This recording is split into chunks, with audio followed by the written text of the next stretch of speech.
बहुत समय पहले की बात है। प्रतापगढ़ नाम के एक गांव में शिवराम नाम का एक गरीब किसान रहता था। उसका परिवार बहुत छोटा था। उसके परिवार में उसकी एकमात्र बेटी थी जिसका नाम गौरी था। शिवराम ने बहुत शौक और उम्मीदों के साथ गौरी को शहर में पढ़ने के लिए भेजा था। गौरी बचपन से ही बहुत समझदार, मेहनती और तेज दिमाग की थी। उसी गांव में रघुवीर चौधरी नाम का एक लालची और बेईमान जमींदार रहता था। उसके पास गांव और आसपास के इलाकों की बहुत सारी जमीन थी। वो अपनी जमीन गरीब किसानों को ठेके पर देता था और बदले में उनसे बहुत ज्यादा कर वसूलता था।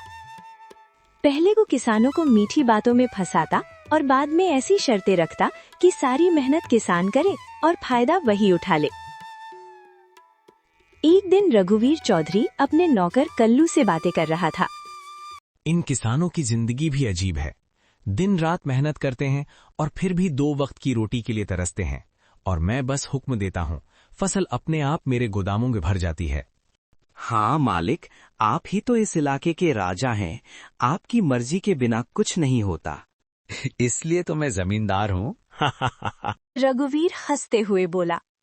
मैंने ऐसी शर्तों पर जमीन दे रखी है कि फसल मेरी और मेहनत उनकी। तभी वहाँ शिवराम नाम का एक गरीब किसान आ पहुंचा। उसका चेहरा चिंता से भरा था। मालिक, मैंने सुना है आप किसानों को जमीन ठेके पर देते हैं। जमींदार बोला। हाँ देता हूँ, क्या चाहिए? मेरा नाम शिवराम है और मैं पास के ही गांव प्रतापगढ़ में रहता हूँ। मालिक, मुझे 1 साल के लिए जमीन चाहिए। मैं आपकी जमीन पर खेती करना चाहता हूँ। ठीक है, लेकिन मेरी एक शर्त है। 1 साल बाद फसल का आधा हिस्सा मेरा होगा और आधा तुम्हारा। जो भी शर्त होगी मंजूर है मालिक। मजबूरी में शिवराम ने शर्त मान ली। जमींदार से जमीन की कागजी कार्रवाई करने के बाद शिवराम अपने घर चला जाता है। अगले दिन वो खेत में लग गया। चलो, अब जमींदार साहब से जमीन तो ले ली है, अब इसमें खेती करना शुरू कर देता हूँ। उम्मीद है इस जमीन पर अच्छी फसल होगी। मुझे इस जमीन पर बहुत मेहनत करनी होगी, तभी मेरे लिए कुछ बच पाएगा। उसने दिन रात मेहनत करके गेहूं की फसल उगाई। फसल बहुत अच्छी हुई। कुछ महीनों बाद गेहूं की फसल उगकर तैयार हो जाती है और शिवराम गेहूं की फसल की कटाई शुरू कर देता है। शिवराम के उगाए हुए फसलों की खबर जमींदार रघुवीर चौधरी के कानों तक पहुंचती है। क्या मालिक, आपको पता नहीं है क्या आज शिवराम अपनी फसल की कटाई कर रहा है? इस साल तो शिवराम ने बहुत अच्छी गेहूं की फसल उगाई है। शिवराम ने जो गेहूं की फसल उगाई है वो तो एकदम से लहलहा रही थी। शिवराम ने उसकी कटाई करना शुरू कर दिया है। क्या सच में? ये तो बहुत अच्छी खबर है कि शिवराम आज फसल की कटाई कर रहा है। चलो चलकर देखते हैं। अरे शिवराम, तुमने तो फसल तैयार कर दी और इस बार की फसल तो बहुत अच्छी लग रही है देखने में। हाँ मालिक, इस बार मैंने गेहूं की फसल लगाई है। इतनी अच्छी गेहूं की फसल उगाने के लिए इस बार मैंने अपना खून पसीना एक कर दिया है। मैंने दिन रात मन लगाकर इस खेत में बहुत मेहनत की है, तब जाकर इतनी अच्छी फसल हो पाई है। इसलिए अब तो मैंने कटाई भी शुरू कर दी है। अरे ओ शिवराम, ये तो मेरी उपजाऊ जमीन का कमाल है। तुम्हारी मेहनत से कुछ नहीं हुआ है। उपजाऊ जमीन के कारण इतनी अच्छी फसल हुई है। तुम्हारी मेहनत हो या ना हो, फसल तो अच्छी होनी ही थी।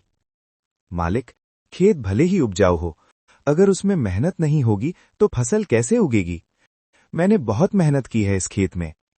ज्यादा मत बोल शिवराम, मेहनत तो किराए के मजदूर भी करते हैं। असली कमाई का हकदार तो वही है जिसकी जमीन है। शर्त के मुताबिक जल्दी से मेरे फसल का आधा हिस्सा निकाल। चल जल्दी कर, मुझे बहुत सारे काम हैं। ये कहकर जमींदार रघुवीर चौधरी शिवराम से सारी अच्छी गेहूं की फसल लेकर चला जाता है और खराब फसल शिवराम के पास छोड़ देता है, जिसे देखकर शिवराम मायूस हो जाता है। हे ईश्वर, इतनी मेहनत करने के बाद बस इतनी सी फसल मेरे हाथ आई है। हम गरीबों को लोग ऐसे ही लूटते हैं। इतनी मेहनत करने के बाद भी हमारे हाथ में कुछ नहीं आता। हे ईश्वर, कब मेरी अपनी जमीन होगी? शिवराम इसी तरह अपनी जिंदगी काट रहा था।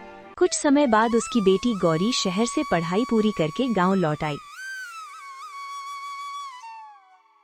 गांव की हालत देखकर वो दुखी हो गई। पिताजी, हमारी गांव का ऐसा हाल क्यों है? गांव के सभी लोग दुखी और परेशान नजर आ रहे हैं। आखिर बात क्या है? शिवराम ने जमींदार की सारी कहानी सुना दी। बेटा, इस गांव में गरीब किसान की यही किस्मत है। रघुवीर चौधरी जैसे जमींदार हमारी गरीबी का फायदा उठाते हैं।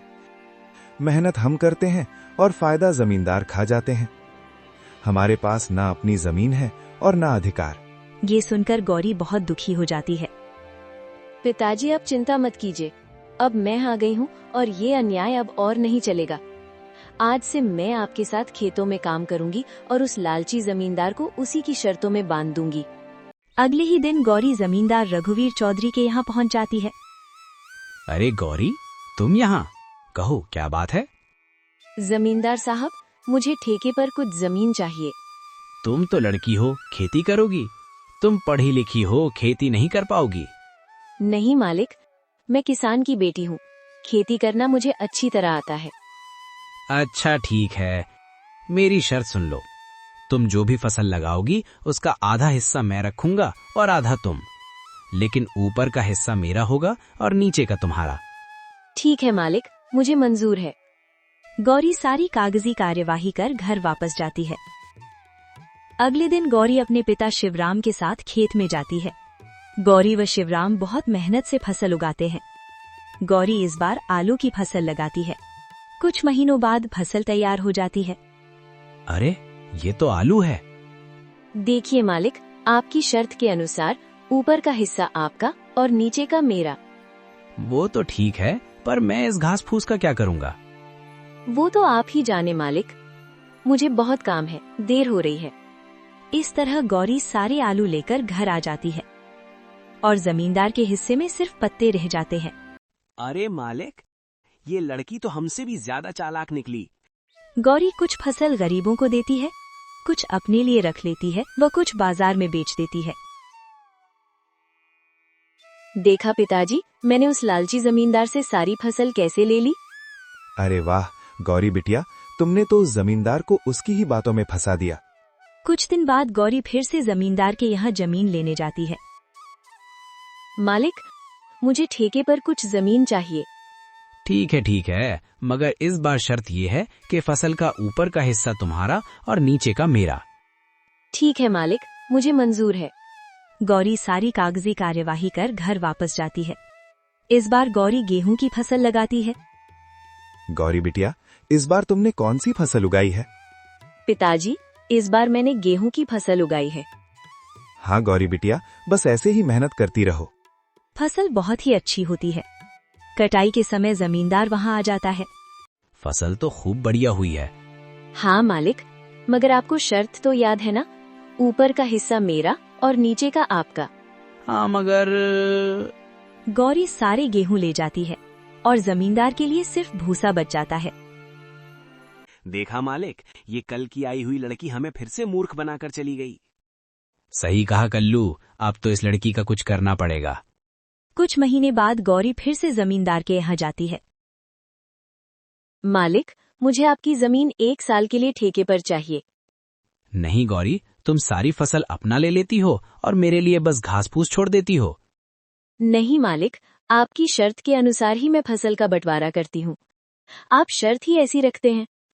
ठीक है, इस बार फसल का ऊपर और नीचे का हिस्सा मेरा और बीच का तुम्हारा। बोलो, मंजूर है? ठीक है मालिक, मुझे मंजूर है। गौरी सारी कागजी कार्यवाही कर घर वापस जाती है।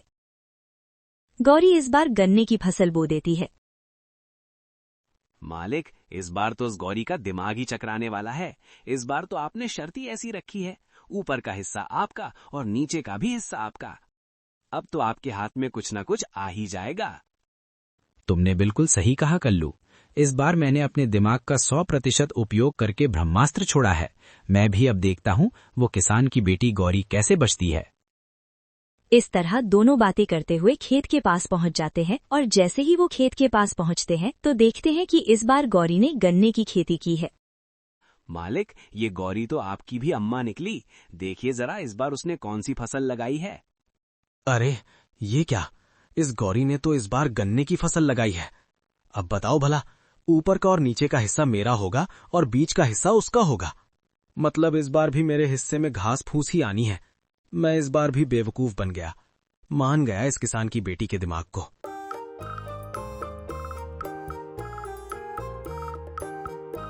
अरे मालिक, आप आइए आइए, कैसे हैं आप दोनों?